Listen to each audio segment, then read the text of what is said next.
Hello everybody, कैसे हैं सभी लोग। मैं संजीव शर्मा फ्रॉम काव्या क्लासेस गुना के लाइव प्लेटफॉर्म पे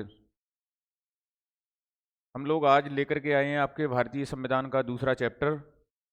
इसमें हम लोग बात करेंगे, जैसे कल एक तो हम लोगों ने संविधान का निर्माण पढ़ा था 2 दिन से। संविधान के निर्माण में हमारा थोड़ा सा कुछ बचा हुआ था, संविधान का प्रवर्तन को हम देखेंगे।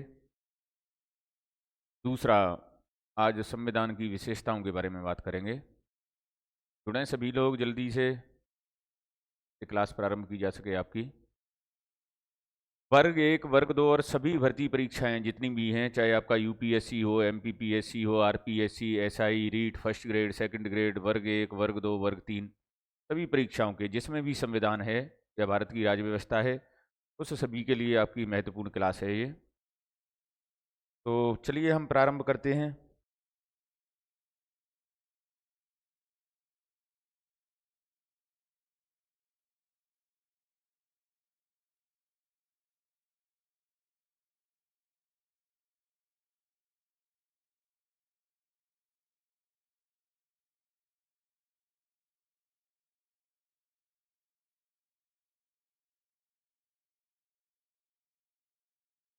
चलिए, संविधान की प्रमुख विशेषताएं, salient features of the constitution.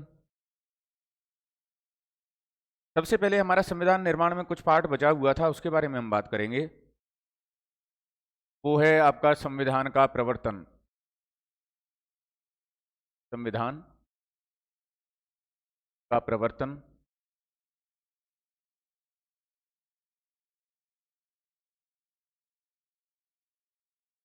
संविधान का प्रवर्तन मतलब संविधान हमारा किस तरीके से लागू हुआ, उसके बारे में हम थोड़ा सा बात करते हैं। तो आपको पता ही होगा कि हमारा मूल संविधान 26 नवंबर 1949 को बनकर के तैयार हुआ था। 26 नवंबर को 1949 को जो बनकर तैयार हुआ था, उसमें हमारे संविधान संविधान 26 नवंबर 1949 को बनकर तैयार हुआ।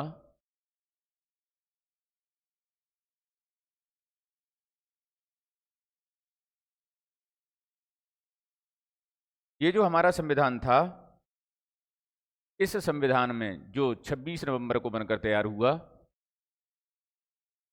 एक तो प्रस्तावना थी, प्रस्तावना, और 395 अनुच्छेद थे, अनुच्छेद।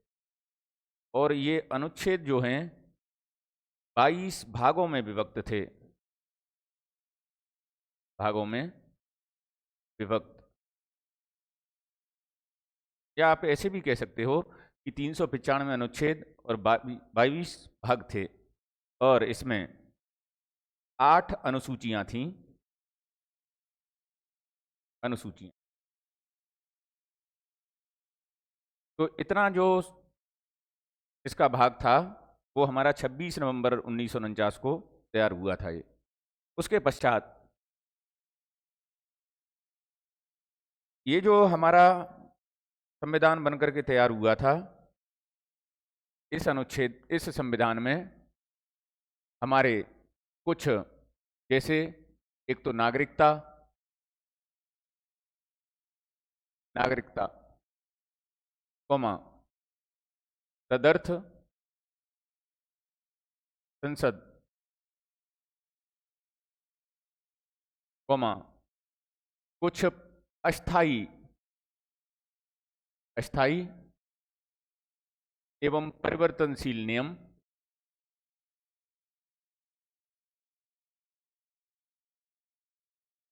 परिवर्तनशील नियम संबंधी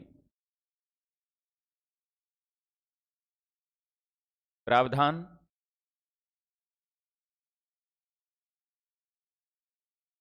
ये जो प्रावधान थे, कुल 16 अनुच्छेद थे ये अनुच्छेद। ये 26 नवंबर 1949 को स्वतः ही लागू हो गए, स्वतः ही लागू हो गए थे, लागू हुए। और ये अनुच्छेद कौन कौन से थे? वो ये अनुच्छेद थे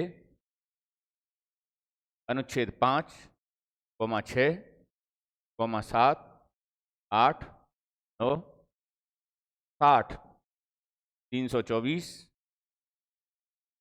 366, 367,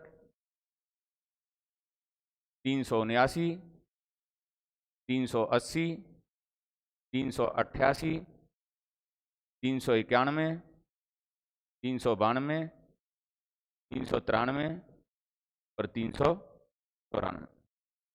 ये इतने अनुच्छेद थे, वो स्वतः ही लागू हो गए थे। Meena Bhanu, good evening.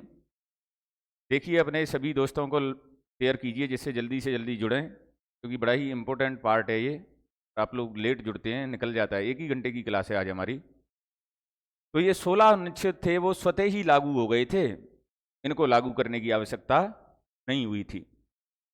और बाकी का जो शेष संविधान था हमारा, वो 26 जनवरी 1950 को लागू हुआ। शेष संविधान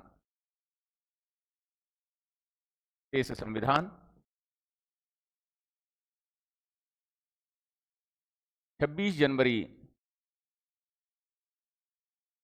1950 को लागू हुआ,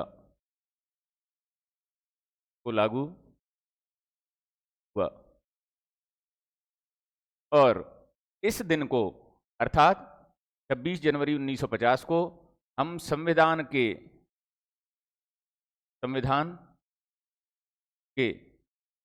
शुरुआती दिन के रूप में देखते हैं। शुरुआती दिन के रूप में देखते हैं। और आप जानते ही होंगे कि इसे हम गणतंत्र दिवस के रूप में मनाते हैं। Vivekanand Kaushik, good evening, very very good evening. सभी अपने दोस्तों को शेयर करें एक बार, जिससे सभी लोग जुड़ें जल्दी से जल्दी। यहाँ पर एक प्रश्न फिर बनता है कि हमने 26 जनवरी 1950 का दिन ही क्यों चुना? 1950 तो कोई बात नहीं है, 26 जनवरी का दिन ही हमने क्यों चुना था? हम अन्य कोई दिन भी चुन सकते थे। तो इसके पीछे भी एक ऐतिहासिक कारण है, और वो ऐतिहासिक कारण है कि 1929 में लाहौर में कांग्रेस का अधिवेशन हुआ था। उसमें एक प्रस्ताव पारित हुआ था कि 26 जनवरी 1930 को पूरे भारत में प्रथम स्वराज्य दिवस या स्वतंत्रता दिवस मनाया जाएगा। तो 26 जनवरी 1929 में आईएनसी, इंडियन नेशनल कांग्रेस के लाहौर अधिवेशन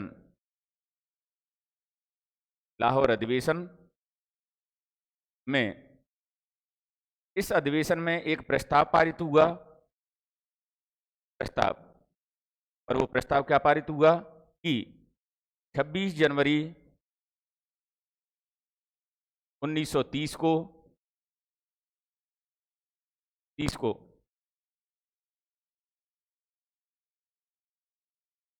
संपूर्ण भारत में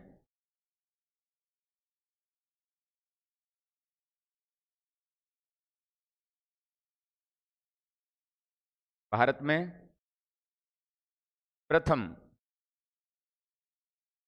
स्वराज्य दिवस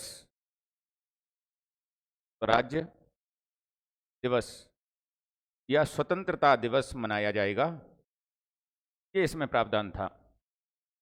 इस वजह से हमने 26 जनवरी का दिन चुना कि इस दिन हमने इस संविधान को लागू किया। तो हमारे 16 जो अनुच्छेद थे वो तो 26 नवंबर 1949 को स्वतः ही लागू हो गए थे, और शेष संविधान हमारा लागू हुआ 26 जनवरी 1950 को। और 26 जनवरी 1950 को हम संविधान के शुरुआती दिन के रूप में देखते हैं। ठीक कह रहे हैं आप, लाहौर अधिवेशन में ही इस प्रस्ताव को पारित किया गया था। गणतंत्र दिवस के रूप में मनाया जाता है, और 26 जनवरी का दिन हमने इसलिए चुना था कि लाहौर अधिवेशन में पारित प्रस्ताव के आधार पर यह प्रस्तावित किया गया था कि 26 जनवरी 1930 को संपूर्ण भारत में प्रथम स्वतंत्रता दिवस मनाया जाएगा, और मनाया भी गया था। तो इस तरीके से हमारे संविधान का प्रवर्तन हुआ। नेक्स्ट यदि हम बात करें कि संविधान सभा द्वारा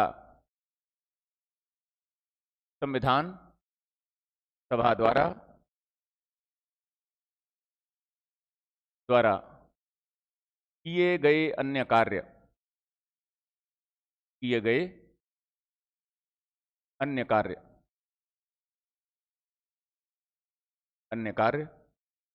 तो यदि हम इनके अन्य कार्यों की बात करें कि संविधान सभा के द्वारा और क्या क्या कार्य किए गए संविधान को बनाने के अलावा, तो संविधान को बनाने के अलावा इनके द्वारा जो कार्य किए गए थे वो पहला था कि मई 1949 में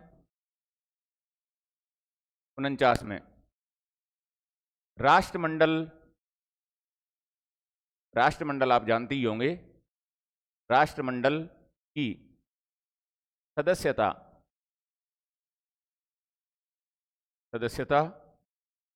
को स्वीकार किया।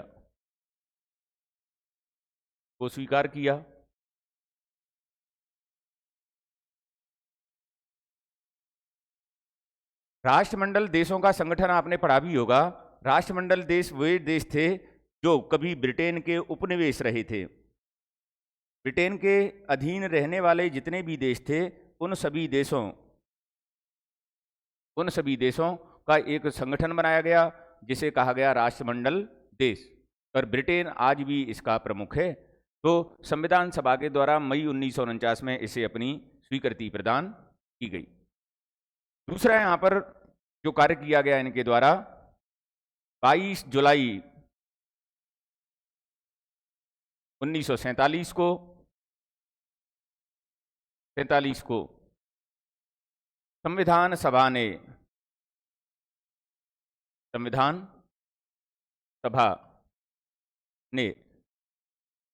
राष्ट्रध्वज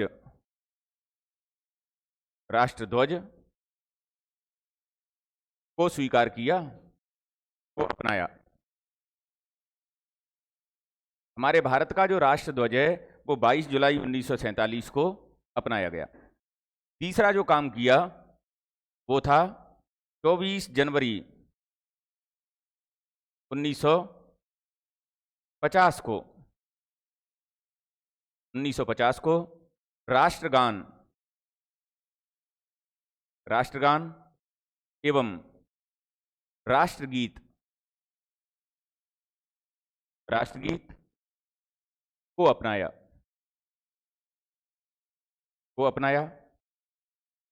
एक ये कार्य किया संविधान सभा के द्वारा। तो तीन कार्य तो ये थे कि मई 1949 में राष्ट्रमंडल की सदस्यता को स्वीकार किया, 22 जुलाई 1947 को संविधान सभा ने राष्ट्रध्वज को अपनाया, 24 जनवरी 1950 को राष्ट्रगान एवं राष्ट्रगीत को अपनाया। नेक्स्ट इसके द्वारा कार्य किया गया कि 24 जनवरी 1950 को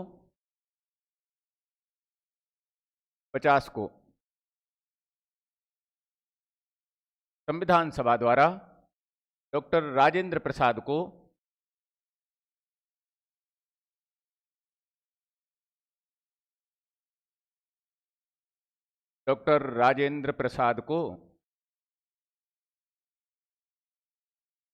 भारत का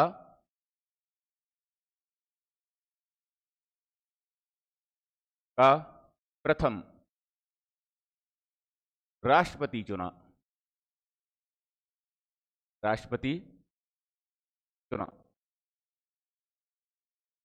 यहीं पर यदि हम कुछ अन्य महत्वपूर्ण तथ्यों की जैसे यदि बात करें, पहला हमारा तथ्य निकल करके आता है कि संविधान निर्माण में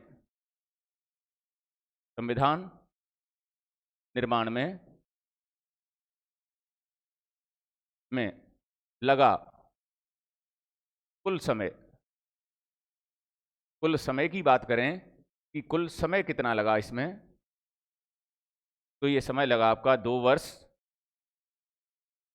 11 माह 18 दिन।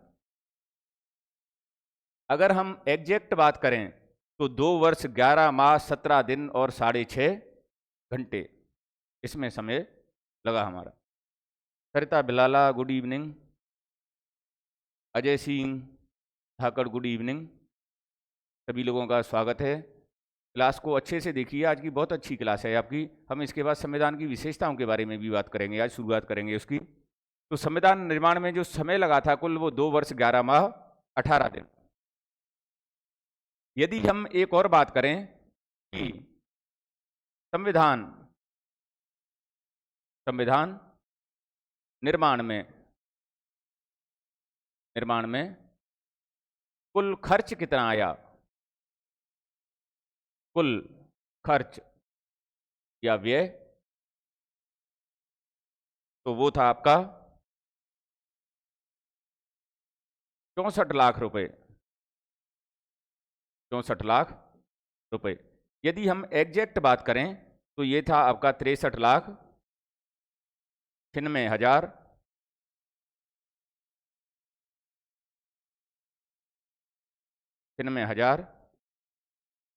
729 रुपए, ये व्यय एग्जैक्ट व्यय था। तो ये कुछ अन्य महत्वपूर्ण तथ्य इससे संबंधित और थे। रानी सोनी जी गुड इवनिंग, बहुत दिन बाद दिखी हो आप तो आज। हमारे ऑफलाइन बैचेज भी प्रारंभ हो चुके हैं, सेकंड ग्रेड के, और फर्स्ट ग्रेड इतिहास का भी प्रारंभ हो चुका है। तो फर्स्ट ग्रेड इतिहास से संबंधित यदि स्टूडेंट हैं या सेकंड वर्ग 2 से संबंधित हैं चयन परीक्षा के लिए, तो वो सारे लोग भी ज्वाइन कर सकते हैं।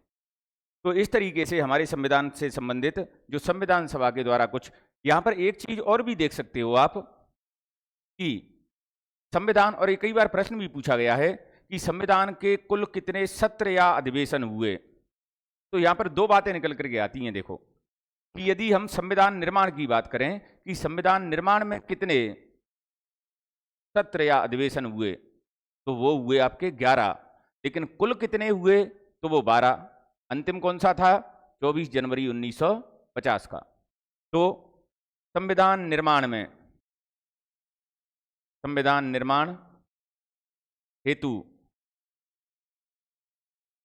हेतु सत्र या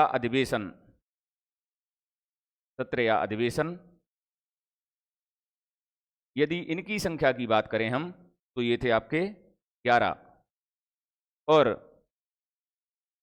संविधान सभा के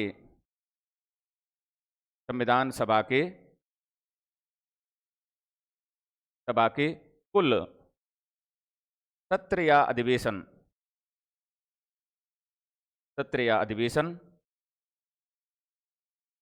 तो कुल की यदि हम बात करें तो वो थे आपके 12। मीना बानू जी ठीक कह रही हैं आप, कुल अगर बात करें तो वो थे आपके 12। वीरू मेहता जी राम राम, बिल्कुल गुड इवनिंग आपको सभी को। बहुत बढ़िया क्लास लगेगी आपको, सभी देखें, अपने दोस्तों को भी शेयर करें जिससे ज़्यादा से ज़्यादा लोग जुड़ें। नेक्स्ट यदि हम बात करें, आप इसका स्क्रीनशॉट लेना चाहे तो ले लीजिए।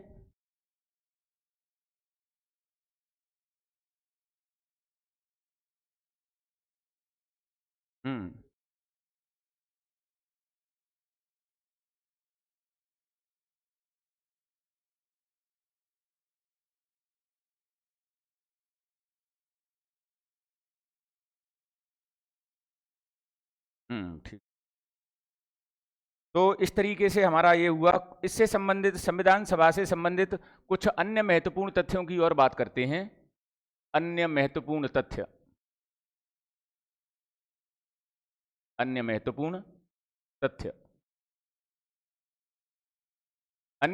तथ्यों की यदि हम बात करें तो ये हैं आपके, पहला पॉइंट निकल के आता है कि संविधान सभा के द्वारा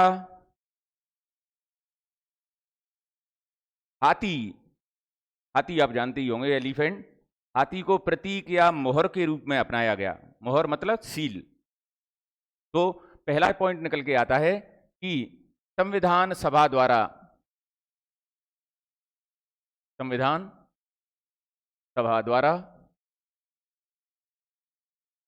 हाथी हाथी को प्रतीक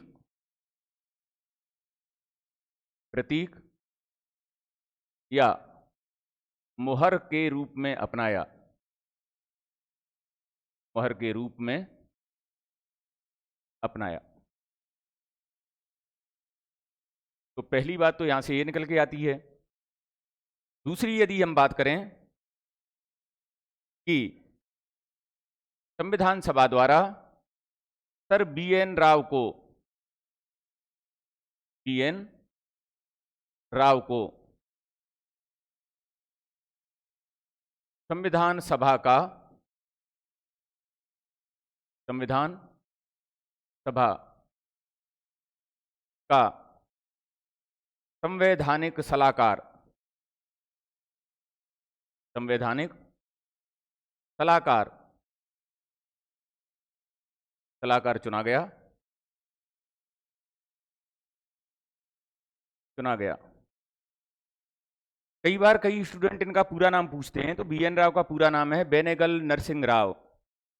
नेक्स्ट यदि हम तीसरा पॉइंट की बात करें, तो तीसरा बिंदु यहां से निकल करके आता है कि HVR अयंगर, अयंगर को संविधान सभा का, संविधान सभा का सचिव नियुक्त किया गया, सचिव नियुक्त किया गया।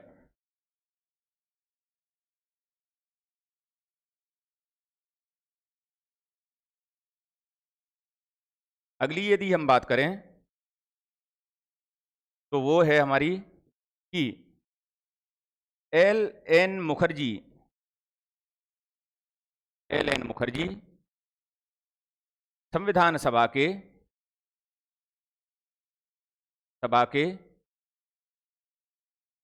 मुख्य प्रारूपकार,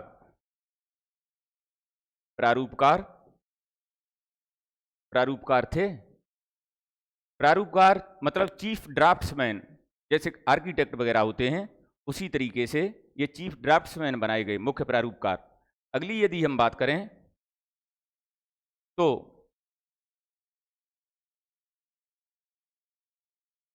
प्रेम बिहारी नारायण रायजादा, प्रेम बिहारी नारायण रायजादा, रायजादा संविधान के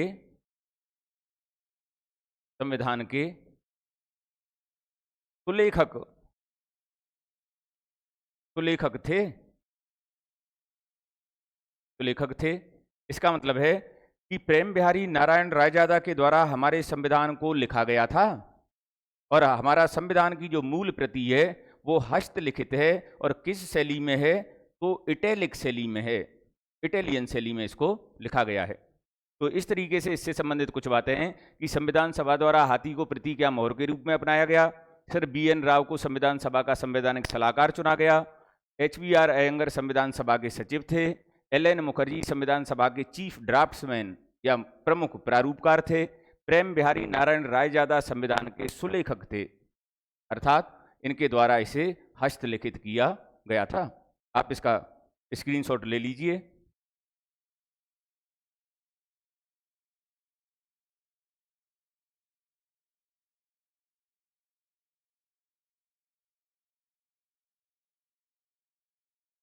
नेक्स्ट यदि हम बात करें तो इससे संबंधित और भी कुछ बातें हैं, जैसे संविधान की मूल प्रति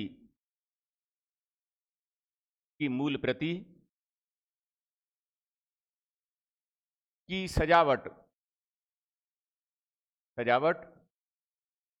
एवं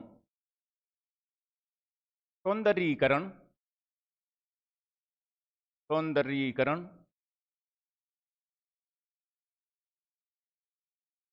का कार्य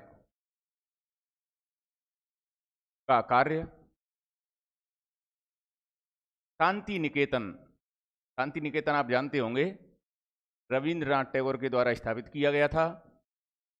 शांति निकेतन के कलाकारों नंदलाल बोस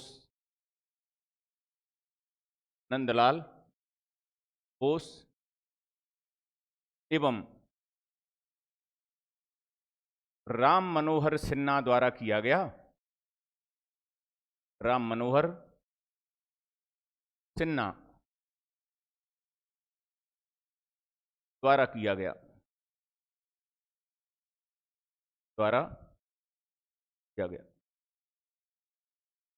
तो संविधान की मूल प्रति का सौंदर्यीकरण और सजावट करने का जो कार्य किया गया था वो शांति निकेतन के स्कूल ऑफ आर्ट्स के कलाकार थे, स्टूडेंट थे ये, नंदलाल बोस और राम मनोहर सिन्हा, इनके द्वारा किया गया था। नेक्स्ट यदि हम बात करें तो संविधान के हिंदी संस्करण, क्योंकि हमारा मूल संविधान जो है वो अंग्रेजी में लिखा गया था, हिंदी संस्करण जो बाद में इसका बनाया गया, हिंदी संस्करण को बसंत कृष्ण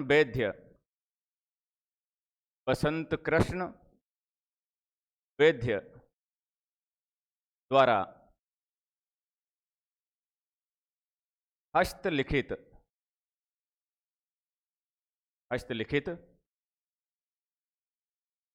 किया गया था।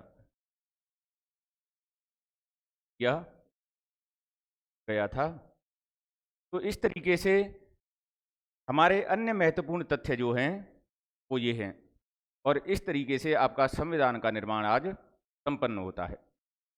नेक्स्ट हम टॉपिक की बात करते हैं। आप काव्या क्लासेस का जो चैनल है उसे सब्सक्राइब कीजिए, और उसका टेलीग्राम चैनल है उसे आप सब्सक्राइब कीजिए, वहाँ से आपको PDF इसकी मिल जाएगी। हमारी जो अभी तक 3 क्लास, ये तीसरी क्लास है, तो तीनों क्लासों की आपको शाम को PDF वहाँ से मिल जाएगी। तो काव्या क्लासेस के चैनल को सब्सक्राइब कीजिए, टेलीग्राम पर जाइए और वहाँ से आपको इसकी PDF मिल जाएगी। नेक्स्ट यदि हम बात करें टॉपिक की, तो अगला हमारा टॉपिक आता है संविधान की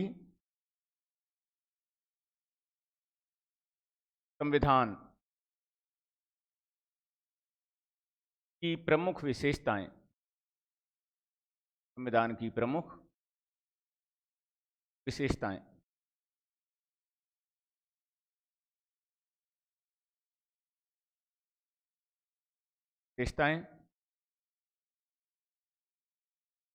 संविधान की प्रमुख विशेषताएं अर्थात साइलेंट फीचर्स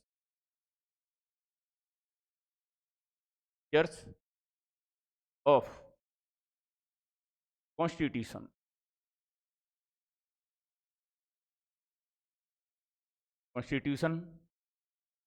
तो इस तरीके से हमारा दूसरा जो निकल करके आता है टॉपिक या चैप्टर भी कह सकते हो आप, वो है संविधान की प्रमुख विशेषताएं। देखो, इससे संबंधित हम कुछ बातें करते हैं। जैसे हमारे संविधान के बारे में कहा गया है कि हमारा संविधान विश्व की अनूठे संविधानों में गिना जाता है, अर्थात ये अनूठी कुछ विशेषताएं दिए हुए है।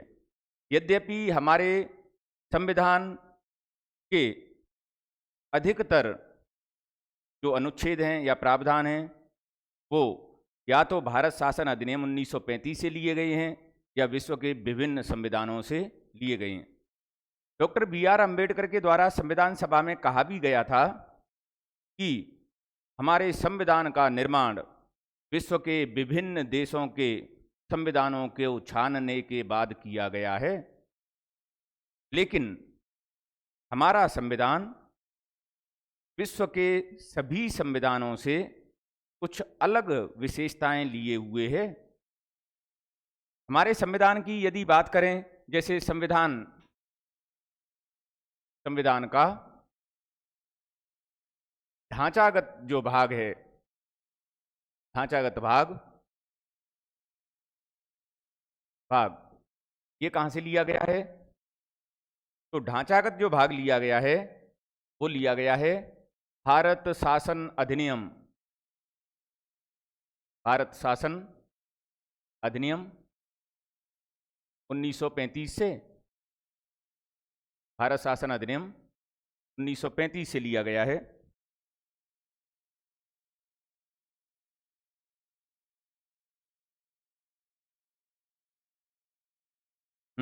भारत शासन अधिनियम 1935 से लिया गया है। और इसमें क्या क्या भाग था, जैसे एक तो संघीय व्यवस्था थी,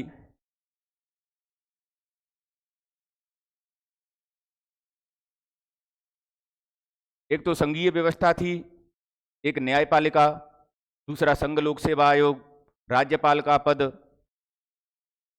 नियंत्रक एवं महालेखा परीक्षक,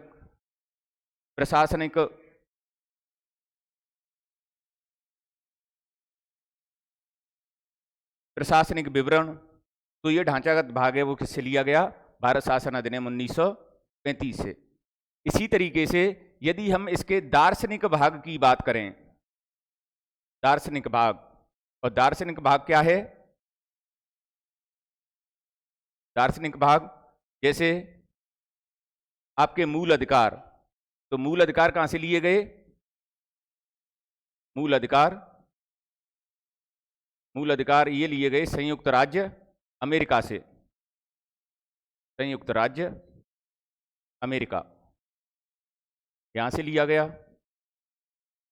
राज्य के नीति निदेशक तत्व, राज्य के नीति निदेशक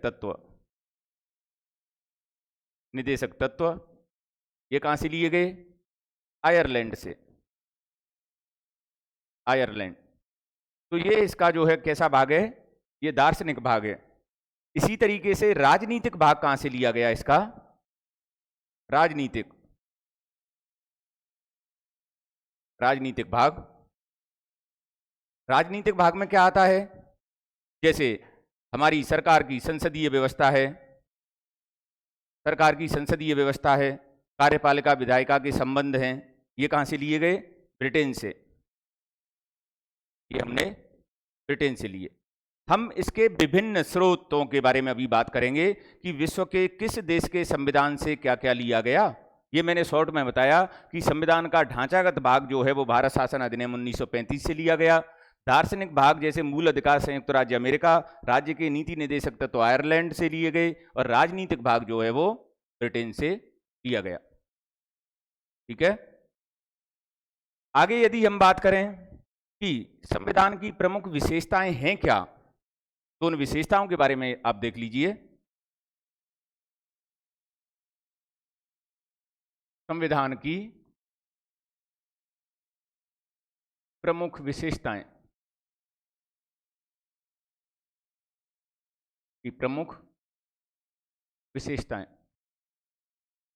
तो संविधान की जो प्रमुख विशेषताएं हैं इनको आप नोट करना चाहें तो नोट भी करें, क्योंकि ये इससे संबंधित ही बहुत सारे प्रश्न बनते हैं। जैसे पहली विशेषता है विश्व का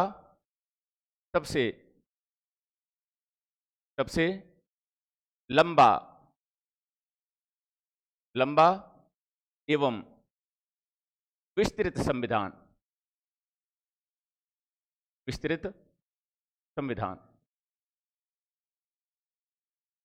आप एक बार इन विशेषताओं को देख लीजिए, उसके बाद हम इनको एक्सप्लेन करेंगे एक एक करके कि ये सारी विशेषताएं एक्चुअली हैं क्या।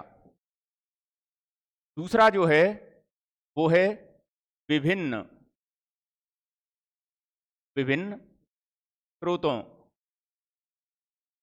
से लिया हुआ। विभिन्न स्रोतों से लिया हुआ का मतलब है कि विश्व के किस देश से हमने क्या लिया है। तो दूसरा पॉइंट है इसका कि विभिन्न स्रोतों से लिया हुआ। तीसरी यदि हम बात करें तो तीसरा पॉइंट इसका निकल करके आता है नम्यता एवं अनम्यता का समन्वय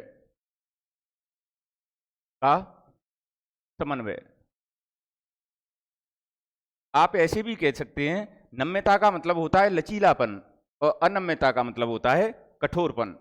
तो लचीलेपन एवं कठोरता का समन्वय।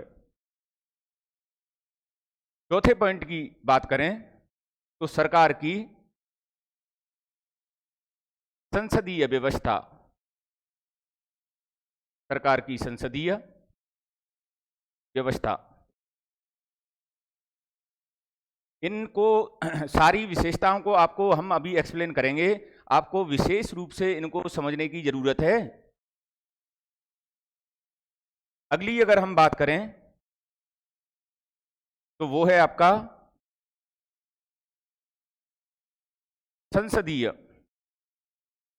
संप्रभुता। संप्रभुता एवं न्यायिक सर्वोच्चता का समन्वय। सर्वोच्चता का समन्वय। हम अभी इन सभी को एक्सप्लेन करेंगे एक एक करके। अगला पॉइंट जो निकल के आता है वो है आपका एकात्मकता। एकात्मकता की ओर झुकाव के साथ। एकात्मकता की ओर झुकाव के साथ संघीय व्यवस्था। संघीय व्यवस्था। अगली हेडिंग जो विशेषता इसकी निकल के आती है वो है आपकी एकीकृत। एकीकृत एवं स्वतंत्र। स्वतंत्र न्यायपालिका। भारत में एकीकृत और स्वतंत्र न्यायपालिका है, इसके बारे में भी हमारा संविधान बताता है। अगली आप इसका स्क्रीनशॉट लेना चाहे तो ले लीजिए। हमारे भारतीय संविधान की ये कुछ प्रमुख विशेषताएं हैं।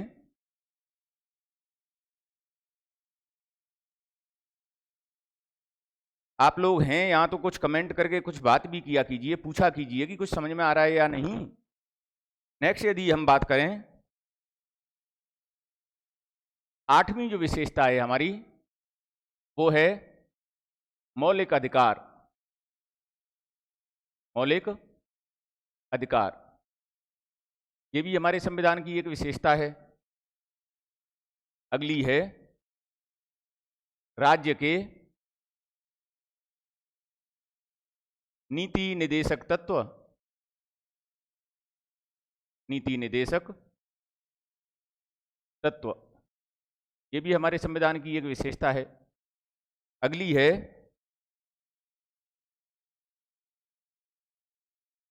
मूल कर्तव्य। मूल कर्तव्य, ये भी हमारे संविधान की एक विशेषता है। एक है आपकी एक धर्मनिरपेक्ष राज्य। हमारा संविधान एक धर्मनिरपेक्ष राज्य की स्थापना करता है। और आपको पता भी है कि हमारा भारत जो है धर्मनिरपेक्ष है और संविधान हमारे भारत की प्रस्तावना में भी इसका उल्लेख आपको देखने को मिलेगा। अगला है स्वतंत्र निकाय। स्वतंत्र निकाय। अगला आपको देखने को मिलेगा एकल नागरिकता। एकल नागरिकता। अगला आपको देखने को मिलेगा वयस्क मताधिकार। वयस्क मताधिकार, ये हमारे यहां पर अपनाया गया है।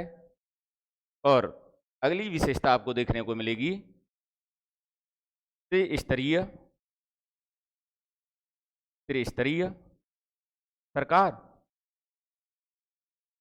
तो इस तरीके से ये हमारी भारतीय संविधान की विशेषता हैं जो भारतीय संविधान हमारे यहाँ पर स्थापित करता है। हम अब एक एक विशेषता को लेकर के एक्सप्लेन करेंगे और हिंदुस्तान के विभिन्न एग्जाम्स में इन विशेषताओं से लेकर के बहुत सारे, हाँ, अखिल भारतीय सेवाएं भी आप लिख सकते हो, अखिल भारतीय सेवाएं, अखिल भारतीय सेवाएं। एक पॉइंट और भी लिख सकते हो ऐसे अगर आप लिखना चाहें तो, वो है आपका आपातकालीन प्रावधान, आपातकालीन प्रावधान, ये भी आपकी एक विशेषता है।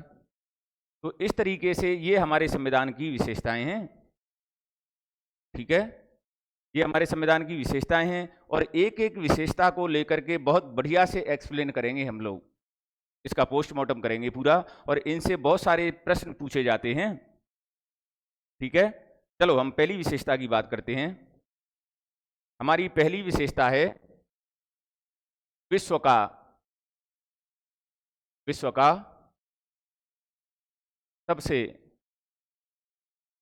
सबसे लंबा एवं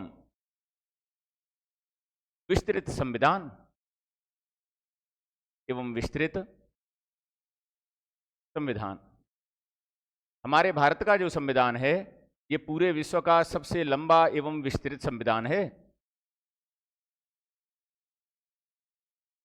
देखो, सबसे पहले हम हमारे संविधान को 3 आधार पर वर्गीकृत करते हैं। पहला जो वर्गीकरण करते हैं वो करते हैं प्रकृति के आधार पर, प्रकृति के आधार पर। दूसरा जो वर्गीकरण करते हैं वो करते हैं इसके आकार के आधार पर,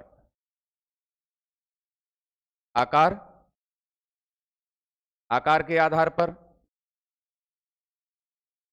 आकार के आधार पर। और तीसरा जो वर्गीकरण करते हैं वो करते हैं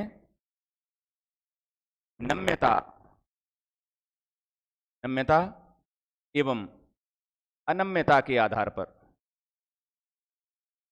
अनम्यता के आधार पर। अर्थात आप कह सकते हो संविधान संशोधन की प्रक्रिया के आधार पर। अब इन तीनों आधार पर यदि हम देखें तो जैसे प्रकृति के आधार पर विश्व के जो संविधान है वो 2 तरीके के होते हैं, एक होता है लिखित और दूसरा होता है अलिखित। अलिखित, देखो विश्व का पहला जो लिखित संविधान है वो कौन सा है? वो है संयुक्त राज्य अमेरिका का, संयुक्त राज्य अमेरिका। और इसे 1789 में अपनाया गया था या लागू किया गया था। और विश्व का सर्वप्रथम अलिखित संविधान है वो है ग्रेट ब्रिटेन का, ग्रेट ब्रिटेन का। इसी तरीके से यदि हम बात करें कि आकार के आधार पर संविधान भी 2 तरीके के होते हैं, एक तो होता है विश्व का सबसे छोटा संविधान और एक होता है विश्व का सबसे बड़ा संविधान। हमारा संविधान जो है वो कैसा है? लिखित संविधान है। इस कैटेगरी में अगर हम बात करें तो लिखित संविधान है। और विश्व का सबसे छोटा संविधान वो कौन सा है? तो वो पुनः संयुक्त राज्य अमेरिका या यूनाइटेड स्टेट्स ऑफ अमेरिका का है।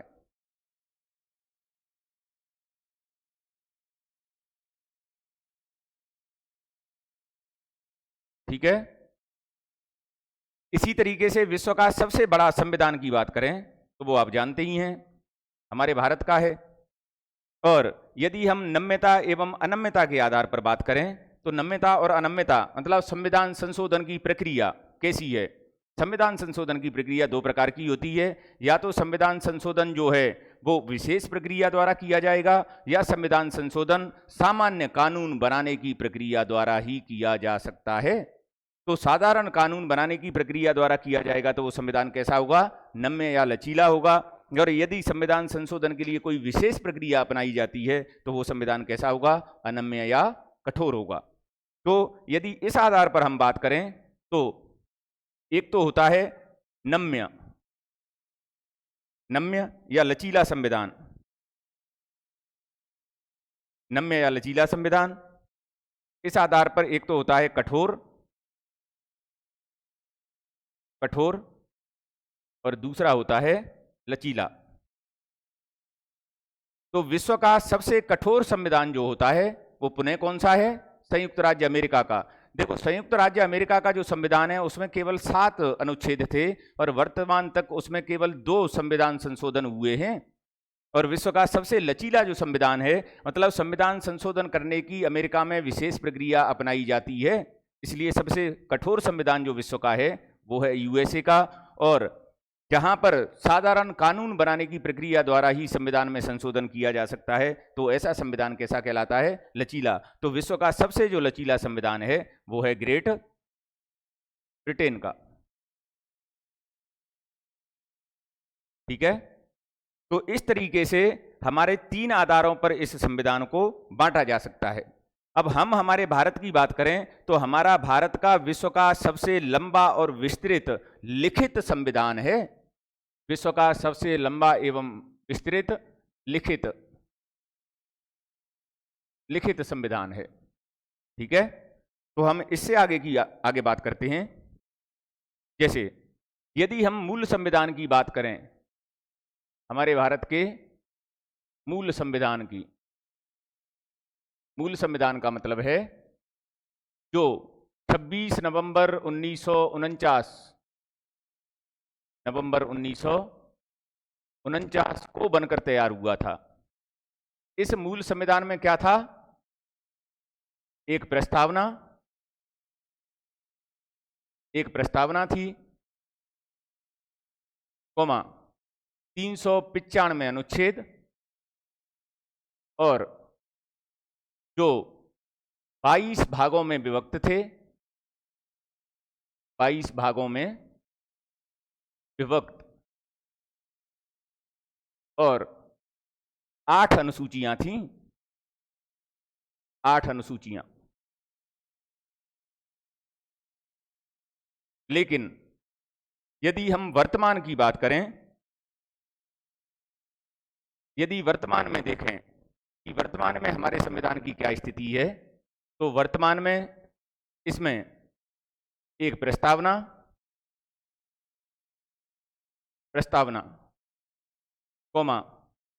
470 अनुच्छेद 25 भागों में विभक्त, 25 भागों में विभक्त, एवं 12 अनुसूचियां हैं। अर्थात इसका मतलब है कि हमने 1951 से लेकर वर्तमान तक इसमें हमने घटाया क्या है, मतलब हमने इसमें से क्या निकाला है? तो 20 तो अनुच्छेद हमने निकाल दिए इसमें से अनुच्छेद, और एक भाग निकाल दिया है, और वो भाग कौन सा है? 7। तो हमने 1951 से वर्तमान तक हुए संविधान संशोधनों के द्वारा इसमें से 20 अनुच्छेद कम कर दिए और एक भाग इसमें से हमने कम कर दिया। दीपक शर्मा, बिल्कुल सही कह रहे हैं, सभी ज़्यादा से ज़्यादा लाइक करें क्लास को। दीपक शर्मा जी, कल से हमारी 2 घंटे की क्लास होगी। आज हमारे थोड़ी सी कुछ समस्या है, इस वजह से 1 ही घंटे की होगी। कल से हमारी डेली 2 घंटे की होगी। ठीक है, ठीक कह रहे हैं। काव्या क्लासेस के चैनल को सब्सक्राइब कीजिएगा। कल से जो क्लास होगी हमारी वो काव्या क्लासेस के चैनल पर होगी। ठीक है, तो आप कल से उसको आप सर्च कीजिएगा और आपको मिल जाएगा। काव्या क्लासेस गुना के नाम से चैनल है, उसको आप सर्च कीजिएगा। और यदि हम इसमें बात करें कि प्लस क्या क्या किया गया, तो 95 तो अनुच्छेद जोड़े गए इसमें, और 4 भाग हमने जोड़े इसमें, 4 भाग नहीं जोड़े, और 4 नई अनुसूचियां जोड़ी हमने। ठीक है, तो इतनी चीजें हमने जोड़ी। अब इसमें हमने भाग कौन कौन से जोड़े, तो 4 का, 9 का, 9 का और 14 का। इनमें क्या क्या है वो हम कल बात करेंगे डिटेल में। ऐसे अनुसूचियां हमने कौन कौन सी जोड़ी, तो 8, 9, 10, सॉरी 9, 10, 11 और 12 किस संविधान संशोधन द्वारा जोड़ी गई और इनमें क्या क्या है वो सभी हम कल बात करेंगे यहां से आगे। तो इससे आगे संविधान की जितनी भी विशेषताएं हैं, दीपक शर्मा जी नए चैनल की लिंक अभी भिजवाता हूं मैं।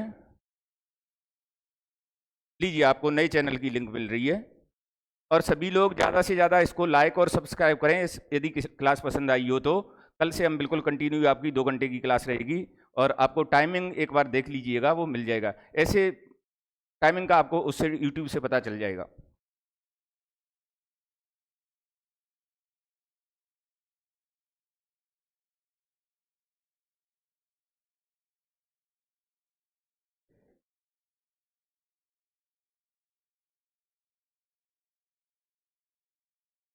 जय हिंद, नमस्कार साथियों।